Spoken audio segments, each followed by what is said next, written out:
Video में हम देखेंगे how we do amazing things in robotics with the help of Arduino. Last video में हमने जाना कि डेवलपमेंट बोर्ड्स की हेल्प से हम मशीन को ऑटोमेटिक बना सकते हैं और उसे अपने अकॉर्डिंग काम करवा सकते हैं। वहाँ पर हमने नाम सुना था आर्डिनो डेवलपमेंट बोर्ड्स का। इस वीडियो में हम आर्डिनो के बारे में जानेंगे और जानेंगे कि वास्तव में आर्डिनो से कैसे हम सिस्टम को कंट्रोल करते हैं, उसे ऑटोमेट करते हैं और उसके पीछे का पूरा मैकेनिज़्म क्या है। और नेक्स्ट वीडियो में हम आर्डिनो के ऊपर इसका एक सिंपल डेमोन्स्ट्रेशन परफॉर्म करके देखेंगे। तो शुरू करते हैं robotics with Arduino. So what is Arduino? Arduino is an open source electronics platform. अभी ये एक इलेक्ट्रॉनिक्स प्लेटफॉर्म है जो कि ओपन सोर्स है। ओपन सोर्स का मतलब क्या होता है? ओपन सोर्स मीन्स आप इस प्लेटफॉर्म को बिना पे करे फ्री में यूज़ कर सकते हैं और इसके लिए कोई चार्जेस नहीं है, राइट। सो ये यहाँ पर इसका एक ब्रीफ इंट्रोडक्शन है। आप वीडियो पॉज करके एक बार इसे पढ़ लीजिए। So now let's talk about who created Arduino and what they actually created and why they created Arduino. So Mr. Massimo Bangi and Mr. David Quartiels created Arduino. It's an easy to use programmable device for interactive art design projects. So यहाँ पर एक चीज़ बताने की है कि इसको बनाया गया था नॉन इंजीनियर्स के लिए, उन लोगों के लिए जिनको इलेक्ट्रॉनिक्स की डीप नॉलेज नहीं है। तो इससे ये चीज़ क्लियर हो जाती है कि इसे सीखने के लिए, इसके ऊपर काम करने के लिए और इससे प्रोजेक्ट्स बनाने के लिए आपको इलेक्ट्रॉनिक्स की डीप नॉलेज होना बिल्कुल भी नेसेसरी नहीं है। So what they actually created, they developed N IDE। Now IDE क्या होता है? हमने पिछली वीडियो में बात की थी कि हम हमारे कंप्यूटर में प्रोग्राम लिखते हैं और उस प्रोग्राम को हम अपलोड कर देते हैं हमारे आर्डिनो में। सो जहाँ पर हम हमारे कंप्यूटर में हमारा प्रोग्राम लिखते हैं वो जगह होती है हमारी IDE। So IDE stands for integrated development environment. So अभी के लिए IDE को हम इतना ही समझते हैं। तो उसके बाद उन्होंने क्या किया, इन्होंने एक AVR फैमिली का माइक्रो कंट्रोलर लिया। So this is the brain of our Arduino. उसके ऊपर इन्होंने इलेक्ट्रॉनिक कंपोनेंट्स की वायरिंग की। सो इलेक्ट्रॉनिक कंपोनेंट्स की वायरिंग क्यों करते हैं? क्योंकि ये इलेक्ट्रिसिटी के फ़्लो को कंट्रोल करता है और जो चीज़ें रीडेबल फॉर्म में नहीं होती उनको रीडेबल फॉर्म में बनाता है, right. So now what we have an IDE and lots of development boards. Now let's see, these are some famous development boards of Arduino. This one is Arduino Mega, this is Arduino Uno और ये है हमारा Arduino Nano। ये जो चीज़ है ये है इनका माइक्रो कंट्रोलर और यहीं पे हमारा प्रोग्राम जो है वो अपलोड होता है क्योंकि ये एक प्रोग्रामेबल IC है। Now let's C Arduino IDE। तो जब हम आर्डिनो के IDE को खोलेंगे तो हमको कुछ इस तरह का इंटरफेस दिखाई देगा। तो यहाँ पे एक प्रोग्राम में एक ऑलरेडी लिखा हुआ है जो कि हम बाद में लिखना सीखेंगे कि कैसे लिखते हैं। एक्चुअल में आपको एक ब्लैंक टेक्स्ट एडिटर मिलेगा जहाँ पे आप अपना प्रोग्राम टाइप कर सकते हैं और यहीं से हम हमारा प्रोग्राम अपलोड करते हैं। तो अब हम समझते हैं कि कैसे आर्डिनो चीज़ों से इंटरेक्ट करता है और कैसे रियल लाइफ में ये काम करता है। इसको समझने के लिए हम एक सिंपल रियल लाइफ एग्जांपल लेते हैं। मान लीजिए जब कोई किसी को हिट करता है, देसी लैंग्वेज में समझ लीजिए चांटा मारता है, तो जाहिर सी बात है उसका कुछ ना कुछ रिएक्शन आता है, राइट। तो ये एग्जांपल हो गया एक सिंपल इनपुट प्रोसेस और आउटपुट सिस्टम का, जिसमें हिट करना हो गया हमारा इनपुट, फिर सामने वाले के दिमाग में होता है प्रोसेस और उसके अकॉर्डिंग जो रिएक्शन होगा वो हो गया आउटपुट। अब ये रिएक्शन जो है वो हर किसी के लिए अलग अलग हो सकता है। लाइक कोई छोटा बच्चा है तो उसके लिए हो सकता है कि वो रो दे, कोई बड़ा आदमी है तो वो गुस्सा कर जाए या फिर आपके ऊपर पलटवार कर दे या आपको वापस हिट करे, जो भी है। तो रिएक्शन डिपेंड करता है कि हम बचपन से क्या देखते आए हैं, हमें बचपन से क्या सिखाया गया है, जो हमारे आसपास का माहौल रहा है वो एक बड़ा फैक्टर है कि हमारी लाइफ को हम कैसे जीते हैं। हम हमारे सराउंडिंग से ही सीखते हैं कि पर्टिकुलर सिचुएशन में हमको क्या रिएक्ट करना है। तो ह्यूमंस देखकर सीखते हैं, ह्यूमंस आर सेल्फ लर्नर्स। और थोड़ा यदि मैं टेक्निकल स्टफ़ की बात करूं तो मैं कह सकता हूं कि ह्यूमंस आर सेल्फ प्रोग्रामेबल। और जिन अलग अलग थिंकिंग की वजह से हमारे अलग अलग रिएक्शन आते हैं, मैं उसको एक प्रोग्राम कह सकता हूँ कि सबके दिमाग में एक किसी पर्टिकुलर सिचुएशन के लिए अलग अलग प्रोग्राम्स हैं कि सामने वाला क्या रिएक्ट करेगा, उससे रिलेटेड एक प्रोग्राम है हमारे दिमाग में, जो कि हमारे सराउंडिंग से हम लोग सीखते हैं। अब माइक्रो कंट्रोलर को भी सेम एग्जाम्पल से हम रिलेट करके समझ सकते हैं। तो माइक्रो कंट्रोलर हमारे दिमाग की तरह होता है, और जैसे हमारे दिमाग में अलग अलग प्रोग्राम होते हैं कि अलग अलग सिचुएशन में हमको क्या करना है, उसी तरह से माइक्रो कंट्रोलर में भी प्रोग्राम होता है कि किसी पर्टिकुलर सिचुएशन में इसका क्या आउटपुट होगा। तो समझने के लिए हम कह सकते हैं कि माइक्रो कंट्रोलर एक प्रोग्रामेबल माइंड है, राइट। सो ये यहाँ पे थिंकिंग नहीं है, ये माइंड है, ओके। सो इसको हम एक प्रोग्रामेबल माइंड कह सकते हैं, जिसमें हम खुद प्रोग्राम लिख सकते हैं कि किसी पर्टिकुलर सिचुएशन के लिए हमें क्या आउटपुट चाहिए। तो ये कुछ इनपुट लेता है सेंस के फॉर्म में, लाइक इनपुट अलग अलग तरह के हो सकते हैं, यहाँ पे मैंने स्पेसिफिकली सेंस लिया है। तो ये कुछ इनपुट लेता है, फिर हमारा प्रोग्राम उस इनपुट से डिसाइड करता है कि इसको क्या आउटपुट देना है, राइट। तो फिर हमारा जो माइक्रो कंट्रोलर है उसके अकॉर्डिंगली कुछ आउटपुट देता है। अब आर्डिनो की वर्किंग को हम एक पिक्चर में समझने का ट्राई करते हैं। सो आर्डिनो जो है उसमें एक माइक्रो कंट्रोलर लगा होता है, जो यहाँ पे मैंने एक माइक्रो कंट्रोलर शो किया हुआ है। इसमें अलग अलग तरह के इनपुट होते हैं, जैसे सेंसरी इनपुट हो गया। सेंसरी इनपुट क्या होता है कि जो सेंसर्स होते हैं एनवायरनमेंट से कुछ सेंस करते हैं, वो हम बाद में देखेंगे कि किस तरह के सेंसर होते हैं।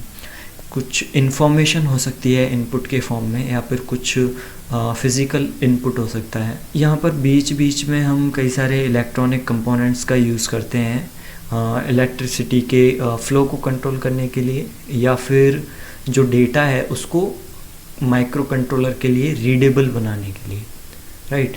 सो इसमें जो प्रोग्राम है वो इस डेटा के ऊपर प्रोसेस करता है, फिर डिसीजन मेकिंग करता है, या जो भी है जिस तरह का आउटपुट हमने प्रोग्राम किया हुआ है उस तरह का आउटपुट ये देता है। जैसे कि रोबोटिक आर्म को कंट्रोल करवाना, मोटर्स को कंट्रोल करवाना। इसको एक एग्जांपल से समझते हैं। मान के चलो आप एक ऐसा सिस्टम बनाना चाहते हो कि जब भी बारिश हो आपके घर की विंडो अपने आप बंद हो जाए। उस केस में हम यूज़ करेंगे एक ऐसा सेंसर जो बारिश को सेंस कर सके, और हमारी विंडो को हम कर देंगे मोटराइज्ड, जिससे मोटर को घुमा के विंडो को खोला या बंद किया जा सके। फिर हमारी मोटर जो कि आउटपुट की तरह काम कर रही है और हमारा सेंसर जो कि इनपुट की तरह काम कर रहा है, दोनों को हम जोड़ देंगे हमारे आर्डिनो से। अब हम आर्डिनो में एक ऐसा प्रोग्राम अपलोड करेंगे जो मोटर को सेंसर से मिले डेटा के बेस पर बताएगा कि उसे कब घूमना है और कितना घूमना है। उसी तरह से अंधेरा होने पर अपने आप ऑन होने वाली स्ट्रीट लाइट्स को बनाया जा सकता है। उसके लिए पर्टिकुलरली अंधेरे को सेंस करने वाला सेंसर यूज़ करेंगे, जिसमें सेंसर हमारा इनपुट हो जाएगा और स्विच ऑन और स्विच ऑफ का जो मैकेनिज़्म है वो हमारा आउटपुट हो जाएगा। सो ये जो पूरा एक पिक्चर है, ये जो एक पूरा सिनारियो, एक जो कंप्लीट सिस्टम है, इसी सिस्टम को हम बोलते हैं एम्बेडेड सिस्टम। सो जो आर्डिनो है, आर्डिनो के जितने भी प्रोजेक्ट होते हैं एम्बेडेड सिस्टम होते हैं। So now let's talk about the inputs, कि किस तरह के इनपुट्स हम आर्डिनो को दे सकते हैं। तो सबसे पहले बात करते हैं हम सेंसर्स की। तो सेंसर्स क्या करते हैं कि एनवायरनमेंट से डेटा कलेक्ट करते हैं और उसको आर्डिनो को भेज देते हैं। तो जैसे एक गैस डिटेक्टर सेंसर है जो कि गैस को डिटेक्ट कर सकता है, वैसे ही एक गेस्चर रिकग्निशन सेंसर है, ये हाथों के गेस्चर को रिकग्नाइज कर सकता है। ये एक PIR सेंसर है जो कि बॉडी की हीट से बॉडी के प्रेजेंस को सेंस कर सकता है। वैसे ही एक अल्ट्रासोनिक साउंड सेंसर है, वैसे ही एक हीट सेंसर है। तो मार्केट में ऐसे हज़ारों सेंसर्स हैं तो हम इसकी एक लिस्ट नहीं बना सकते, पर हमको जैसे ज़रूरत पड़ती है अपनी चॉइस के हिसाब से अपन सर्च कर सकते हैं उसकी अवेलेबिलिटी और उसको यूज़ कर सकते हैं। अब बात करते हैं कुछ अदर इनपुट्स के बारे में, जैसे कि एक पोटेंशियोमीटर है। ये पोटेंशियोमीटर एक फ़िज़िकल इनपुट है। इसमें एक नॉब लगा होता है जिसको घुमाने पे ये एक फ़िक्स रेंज की अलग अलग वैल्यूज़ आर्डिनो को देता है। वैसे ही एक पुश बटन है, स्विच जिसको हम बोलते हैं, इसको ऑन ऑफ कर सकते हैं हम। वैसे एक वाटर फ्लो मीटर है, इसके अंदर एक छोटा सा टरबाइन लगा होता है जो कि घूमता है और जो डेटा है उसको भेजता है आर्डिनो को। वैसे ही एक कीपैड है जिसके थ्रू हम अलग अलग तरह के इनपुट आर्डिनो को दे सकते हैं। तो अब बात करते हैं इन्फॉर्मेशन से डील करने वाले इनपुट्स की। तो जैसे हम ब्लूटूथ हेडफोन से गाने सुन सकते हैं या फिर ब्लूटूथ की मदद से दो फ़ोन्स के बीच में हम डेटा शेयर कर सकते हैं, उसी तरह से ब्लूटूथ मॉड्यूल को आर्डिनो के साथ इंटरफेस करके हम डेटा ट्रांसमिट और रिसीव कर सकते हैं, और इससे दो आर्डिनोस के बीच में या दो मशीन्स के बीच में कम्युनिकेशन भी पॉसिबल है। उसी तरह से NFC टैग्स होते हैं। NFC टैग्स में कॉइल होती है जिसके अंदर एक सर्टेन इन्फॉर्मेशन होती है जिसको हम RFID के थ्रू रीड कर सकते हैं। वैसे ही GPS मॉड्यूल है जो कि हमारी जियो लोकेशन जो है उसका जो डेटा है वो रिसीव कर सकता है, सेंड कर सकता है। अब आते हैं हम कि किस तरह के आउटपुट्स हम आर्डिनो से ले सकते हैं। तो बात करते हैं एक्चुएटर्स की। सो एक्चुएटर्स आर फिज़िकल आउटपुट्स, जैसे DC मोटर हुआ या सर्वो मोटर की मैं बात करूं जिसको 0 to 180 डिग्री एक फ़िक्स एंगल पे टर्न किया जा सकता है।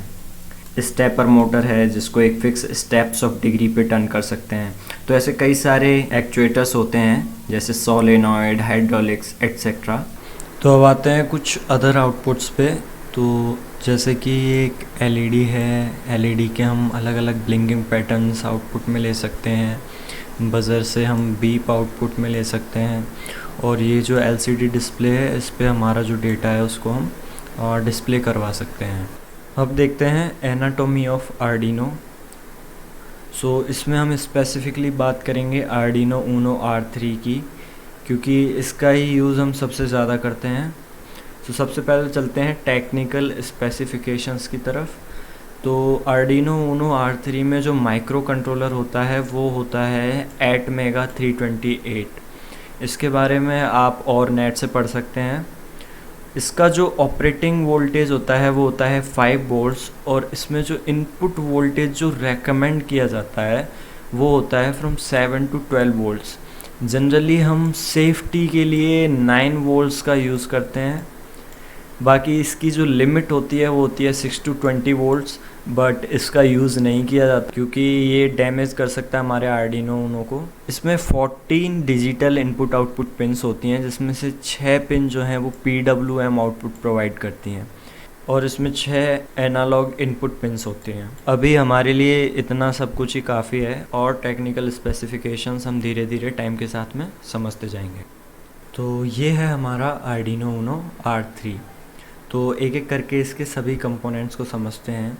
तो सबसे पहले ये जो है ये है हमारा ATmega 328P micro controller, the brain of the Arduino. यहाँ पे होती है हमारी एक्सटर्नल पावर सप्लाई के लिए एक जैक, जहाँ से हम 9 वोल्ट का पावर जनरली आर्डिनो को सप्लाई करते हैं।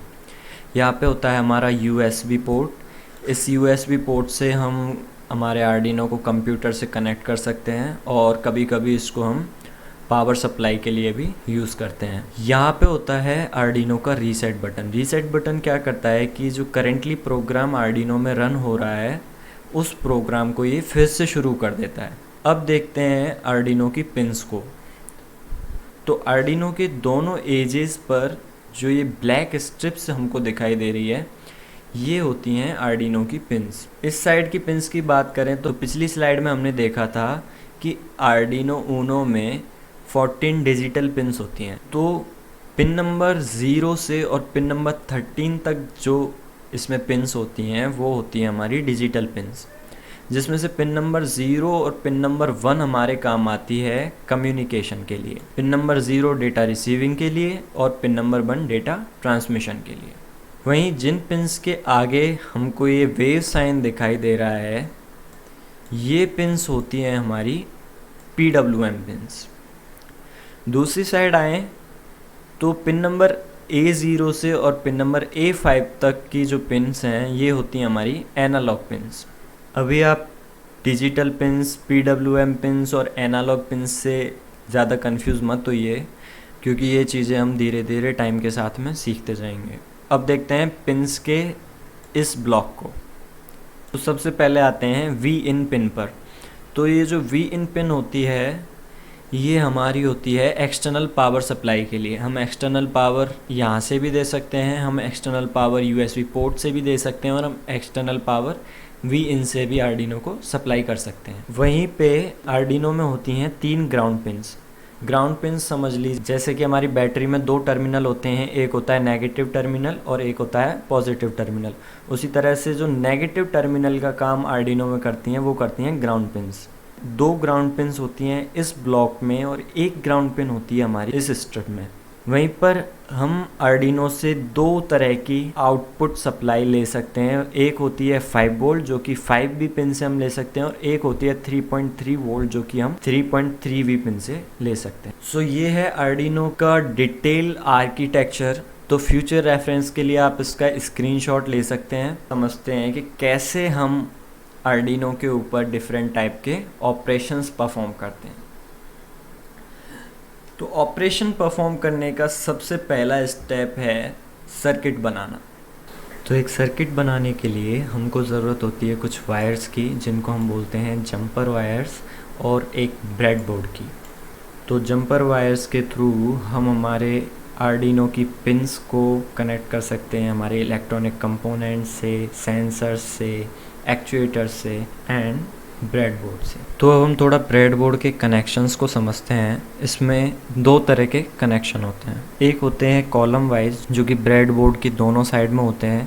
तो ब्रेडबोर्ड की दोनों साइड की जो ये पिन्स होती हैं प्लस और माइनस वाली पिन्स, ये पिन्स प्लस वाली सारी पिन्स इंटरनली एक दूसरे से कनेक्टेड होती हैं। वैसे ही माइनस वाली पिन्स इंटरनली एक दूसरे से कनेक्टेड होती हैं। वहीं पे जो रो वाली पिन्स होती हैं ये रो वाइज एक दूसरे से इंटरनली कनेक्ट होती हैं। तो इससे हम कई तरह के सर्किट क्रिएट कर सकते हैं। अब आते हैं फाइनल स्टेप पर। फाइनल स्टेप होता है हमारा आर्डिनो में प्रोग्राम अपलोड करना।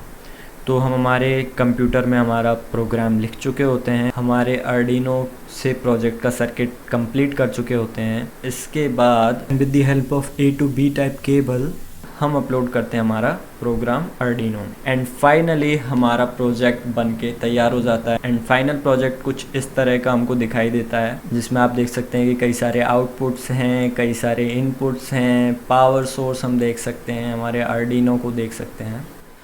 तो हम आर्डिनो की मदद से बनाए हुए कुछ प्रोजेक्ट्स पर नज़र डालते हैं। तो ये एग्जाम्पल हैं कुछ कूल प्रोजेक्ट्स के जिनको हम आर्डिनो की मदद से बना सकते हैं। And we have already discuss the working of these projects and in next videos we will discuss about how to make these project. आप कमेंट सेक्शन में अपनी क्वेरीज पूछ सकते हैं और प्लीज़ हमें बताइए कि आपको ये वीडियो कैसा लगा। Thank you for watching.